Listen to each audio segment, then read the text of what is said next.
All right, I'll continue. So really, it was just like the Cuban island, Dude, they still drive cars from the 1950s. When I went in 2014, 90% of all the vehicles were from the 50s.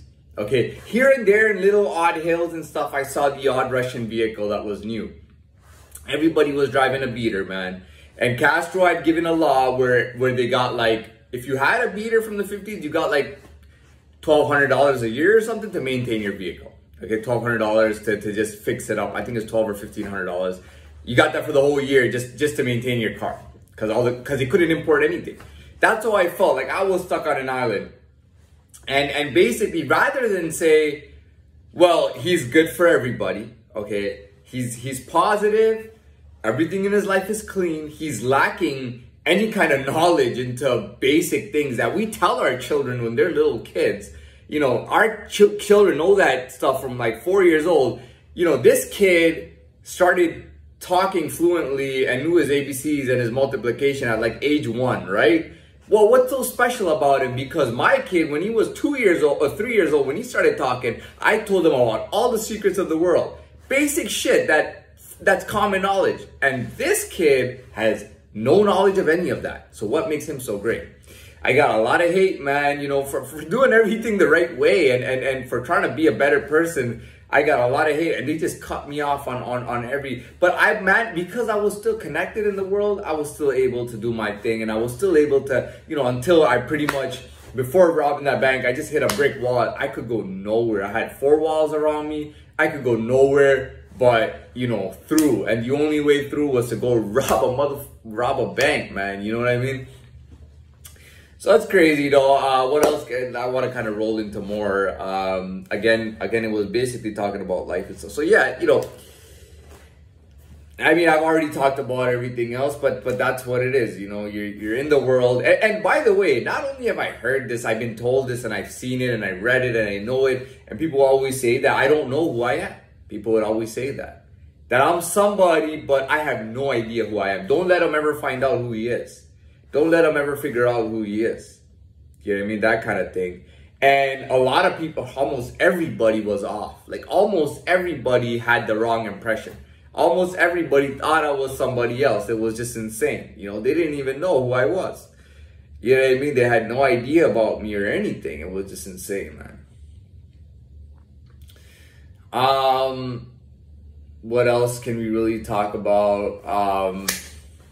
So yeah, again, going with life. I mean, moving forward. I mean, it's good to be connected, right? It's good to be, and that I felt like I got that back a little while back, and it was good to be connected and all that, because I remember my life being relatively good when I was just connected, when I was not even in the world, when I was simply just connected. Life was easy. I mean, I always found my way through. I always had fun. I always figured out fun things to do and whatnot. So, I mean, that benefit I had, and it was good to get that back. And obviously, going forward, I mean, what would you expect me to say right now?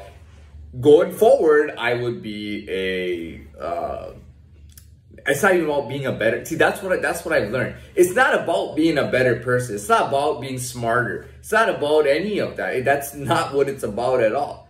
It's about being yourself, representing yourself.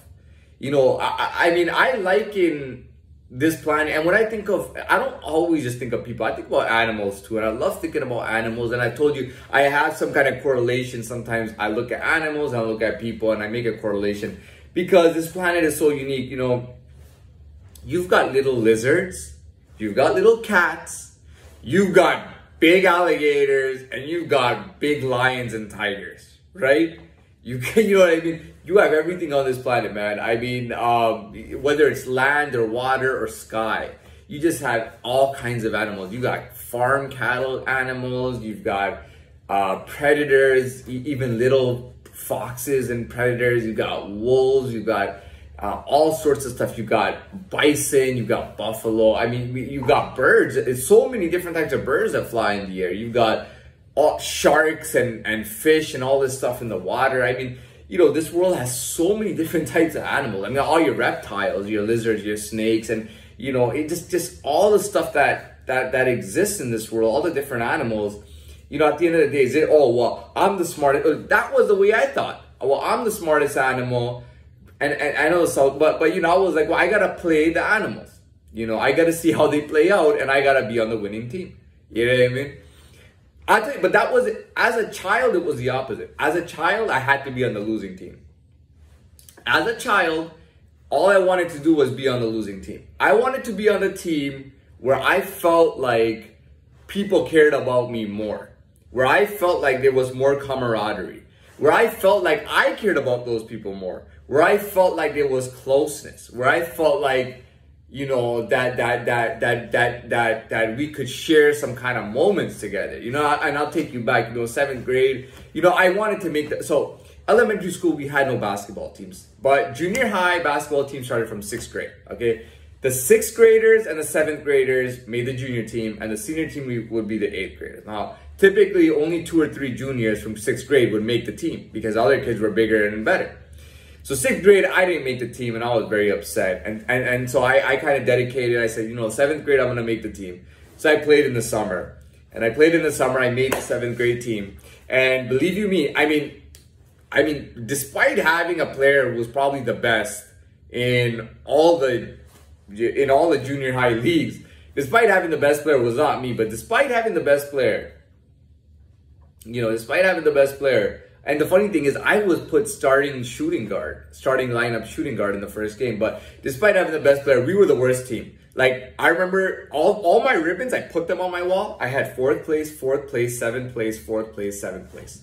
Okay, I think 6th place was the best we did. Okay, we stank. We were the most horrible team there. Okay, and for some reason, I liked the whole team. I liked all the guys on the team. I mean, a couple of guys dropped out or whatnot, but for the most part, I liked every single guy on the team. There was no guy on the team that I didn't like. I literally liked every single guy on the team. I felt like every single guy was good enough and deserved to be on the team. I liked everyone on the team, man. You know, but that's the thing. Even when I was younger, you know, 15, 16, it was always about being with the losers. You know, fuck these people winning, man. Fuck these people with all their winning, all their money, all their good looking, and all their shit. I'm gonna be with the losers, man. I'm serious, eh? And I'm not even joking. I remember listening to some stupid old rap that I would never listen to now, but some people, losers, thought it was cool, and I used to listen to it, and he used to talk about how, you know, anyways, you know, oh, I got beat up so bad, but that's part of life, and, you know, things like that, you know. And I was like, man, that's how I want to be, you know, like, I want to be a loser, you know.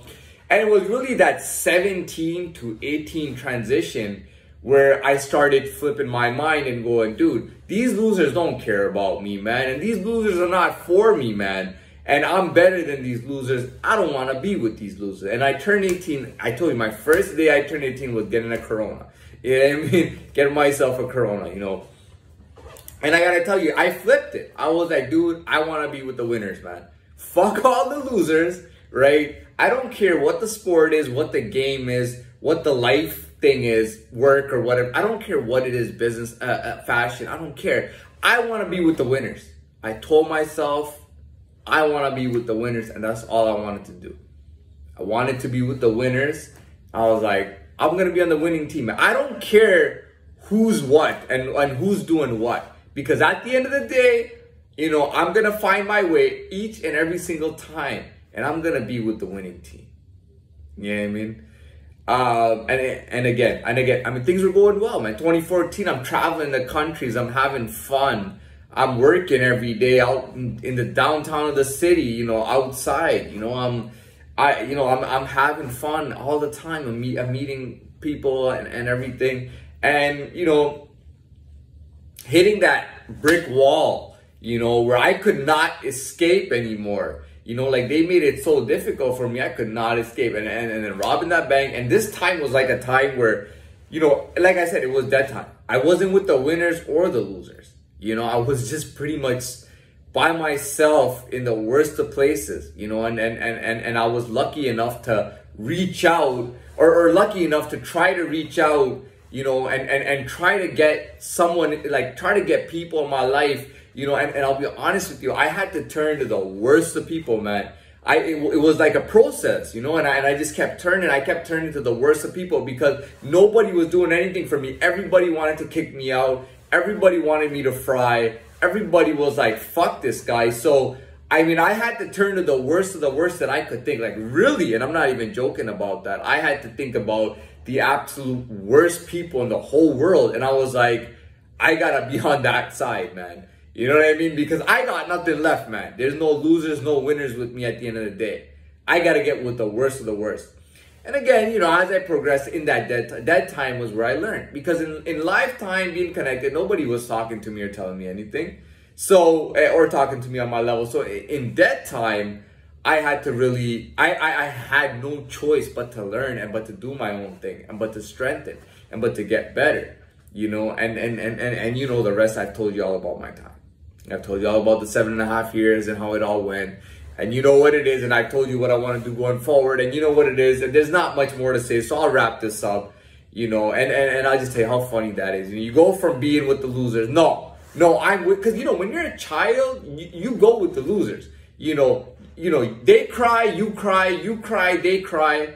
And you guys stay together. You guys hate others, you guys hate together, you guys love together, you guys share together, you guys try to share values, you know, and then it's funny because as an adult, going to the adult world, I flip on it and I go, well, I'm a fucking strong motherfucking adult, I'm a fucking man, you know, I don't want to be with losers, man, because I feel like I outgrew those losers. Like, these losers were just too small for me, too tiny for me. You know, I outgrew them. And once I outgrew them, it was like, well, I'm only going to be with winners now. And that's what I did. You know what I mean? And it changed fast, man. Like, literally 18 years old, I can think of people going, dude, this guy's with us, but this guy's with the winners, man. You know what I mean?